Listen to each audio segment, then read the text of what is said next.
Hola, ¿qué tal? Muy buenas tardes. Pues estamos aquí una vez más en su programa Casa de Restauración, dándoles la bienvenida. El día de hoy, diciembre 8 del 2017, comenzamos un nuevo año. Gracias por seguirnos acompañando en esta transmisión semanal. El día de hoy continuamos con nuestra serie La Iglesia Cristiana el día de hoy. Vamos a seguirle dando seguimiento a este planteamiento que estamos haciendo de cuál es la reacción de la Iglesia Cristiana frente a todas las problemáticas que está enfrentando nuestra sociedad, y tomamos como punto de partida los las áreas o los seres más vulnerables que forman parte de nuestra sociedad, a los cuales les llamamos la gente invisible. Entonces, el día de hoy vamos a enfocarnos más, tomando en cuenta todo este contexto que hemos venido manejando en las semanas anteriores. Hoy nos vamos a enfocar más en de qué manera está enfrentando estas situaciones la Iglesia Cristiana el día de hoy, frente a esta sociedad que cada vez presenta problemáticas más complejas y más difíciles. Vamos a comenzar el día de hoy. El programa de hoy se llama La Esperanza Perdida, es la parte uno, y bueno, vamos a ir explicando por qué le dimos ese nombre el día de hoy. Hay un versículo en la Biblia, en la palabra de Dios, que desde que yo lo leí a mí me llamó muchísimo la atención y me sacudió de una manera muy intensa. Está en el libro de Romanos, versículo 19, capítulo 8. Romanos 8:19, y dice así: porque el anhelo ardiente de la creación es el aguardar la manifestación de los hijos de Dios. El anhelo ardiente de la creación es el aguardar la manifestación de los hijos de Dios. ¿Quién es la creación? Bueno, pues son todos aquellos seres que fueron creados por Dios, pero que todavía no tienen una fe en Cristo Jesús como su Señor y Salvador.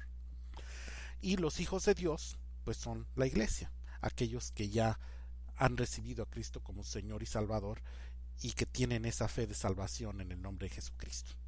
Esto lo estoy explicando de manera breve para no envolvernos tanto en la cuestión de la salvación, sino enfocarnos a cuál es el significado y el contexto de este versículo. Y fíjense cómo entonces esta creación, a la cual pues nosotros la podemos reflejar en nuestra sociedad, está esperando con un anhelo ardiente la manifestación de los hijos de Dios. Ahora, ¿qué manifestación es la que ellos esperan ardientemente? Pues aquella que le dé respuesta a sus necesidades. Hablamos el programa pasado cómo nuestro Señor Jesucristo daba respuesta a las necesidades de la gente, necesidades de todo tipo, no necesariamente una necesidad espiritual. Le dio vista al ciego, los sordos escucharon, los cojos caminaron, y la gente que llegaba con hambre los alimentó. Hoy en día tenemos una sociedad cuyas necesidades son cada vez más grandes y más complejas. Una sociedad que es incapaz de resolver sus propias necesidades. Si la sociedad misma no puede responder a sus propias necesidades, entonces ¿a quién voltean a ver para buscar estas respuestas? Ya sea de manera personal, de manera intelectual. Esta sociedad está buscando respuestas que a lo mejor les trae estímulos pasajeros para aliviar de alguna manera todos estos pesares, todas estas complicaciones que estamos viviendo, situaciones que se viven el día de hoy. Estos estímulos pueden ser vicios, pueden ser cosas materiales, el dinero, el trabajo, placeres físicos, etcétera, que traen un cierto alivio, pero no están dándole respuesta a la necesidad completa que tiene cada una de estas gentes. La sociedad busca cómo responder a las necesidades, aún de tipo espiritual, con cualquier cosa. Por eso es que han surgido tantas ideologías, religiones o corrientes intelectuales. Pero vuelvo a lo mismo, ninguna de estas le está dando respuesta a las necesidades de la gente, como la viuda, como el huérfano, como las prostitutas, como la gente que vive con hambre. La sociedad cada vez está teniendo una tendencia de alejarse más de Dios y todo lo que tiene que ver con Él. ¿Cuál es la razón principal? La razón principal es el comportamiento, o sea, el testimonio que da la iglesia misma. Esa es la razón real. Y por eso el día de hoy vamos a analizar un texto muy interesante. Lo vamos a encontrar en el libro de Apocalipsis, capítulo 2. Y esto es lo que se conoce, lo que se conoce como el mensaje a las 7 iglesias. ¿Y por qué lo vamos a tratar el día de hoy? Porque este texto refleja cómo nuestro Señor anticipó cuál iba a ser el comportamiento de su iglesia, de los hijos de Dios, en esta sociedad.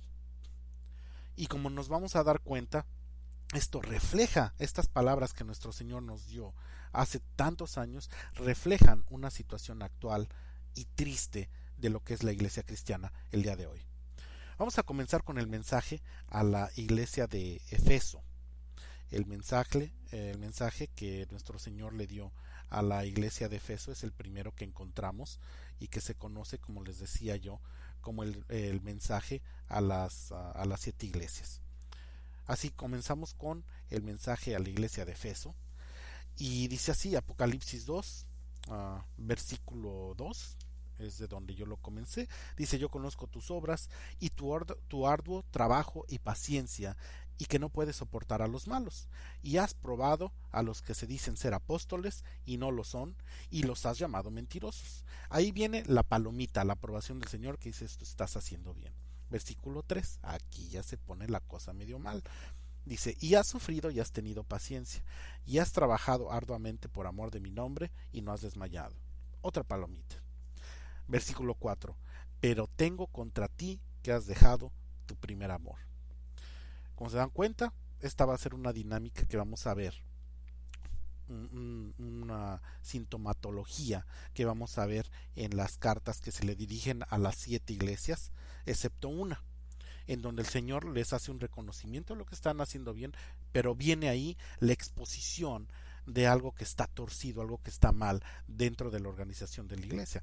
En el caso de Efeso, todo estaban haciendo bien, pero dice: has dejado tu primer amor, has dejado de hacer las cosas por la razón principal, que es amor a mi nombre. Mensaje a la iglesia de Esmirna. Igual en Apocalipsis 2, versículo 9, dice: yo conozco tus obras y tu tribulación y tu pobreza, pero tú eres rico, y la blasfemia de los que se dicen ser judíos y no lo son, sino sinagoga de Satanás. Una vez más comienza con un reconocimiento: conozco tus obras, tu tribulación, o sea, tu sufrimiento, y tu pobreza, pero le responde a lo de su pobreza: pero tú eres rico. Y tus obras y tu tribulación se contrastan con la blasfemia de los que se dicen ser judíos y no lo son, y el Señor no solo se queda en eso, sino que dice: sino sinagogas. O sea, la sinagoga era como el templo que hoy tenemos las iglesias cristianas. Eso era la sinagoga, un templo. Y le dice: sino sinagoga de Satanás. Segunda iglesia.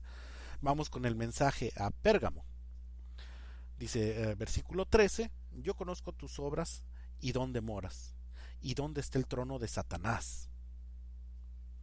Pero retienes mi nombre y no has negado mi fe, ni aun en los días en que Antipas, mi testigo fiel, fue muerto entre vosotros, donde mora Satanás. Pero tengo unas pocas cosas contra ti, que tienes ahí a los que se retienen en la doctrina de Balaam, que enseña a Balac a poner tropiezo ante los hijos de Israel, a comer de cosas sacrificadas a los ídolos y a cometer fornicación. Y esto sigue el reproche hasta el versículo 15.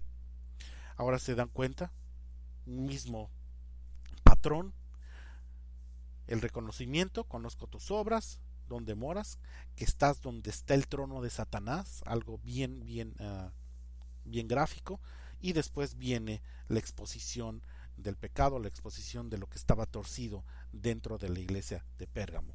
Vamos al mensaje a la iglesia de Tiátara. Dice así, versículo 19, capítulo 2, Apocalipsis. Estamos en el libro de Apocalipsis. Dice: yo conozco tus obras, y amor, y fe, y servicio, y tu paciencia, y que tus obras postreras son más que las primeras. Versículo 20. Pero tengo unas pocas cosas contra ti, dice el Señor, que toleras que esa mujer Jezabel, que se dice profetiza, enseñe y seduzca a mis siervos a fornicar y a comer cosas santificadas a los ídolos. Una vez más, el reconocimiento y después la exposición de lo torcido. Mensaje a Sardis, la iglesia en Sardis.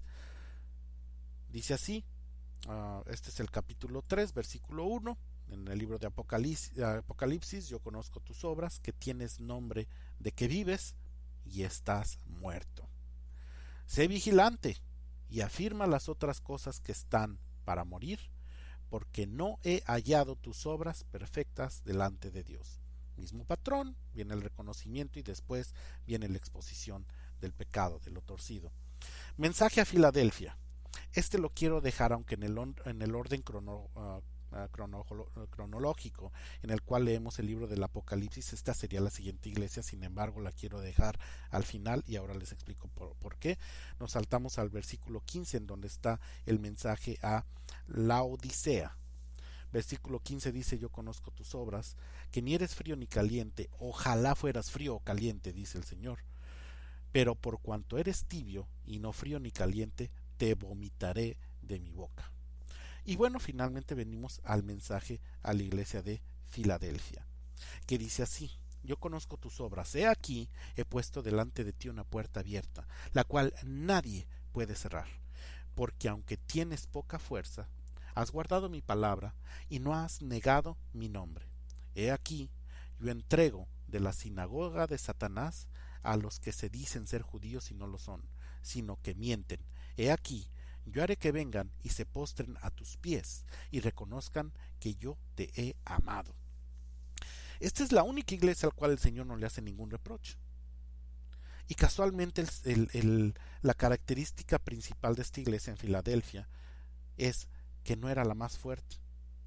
Lo dice el Señor, porque aunque tienes poca fuerza, o ser una iglesia que a lo mejor no tenía gran número, que no tenía grandes recursos, pero tenía algo muy importante, que había guardado la palabra de nuestro Señor y que no lo había negado. ¿Cómo negamos a nuestro Señor cuando hacemos algo que va en contra de su voluntad? Y ellos no lo hicieron.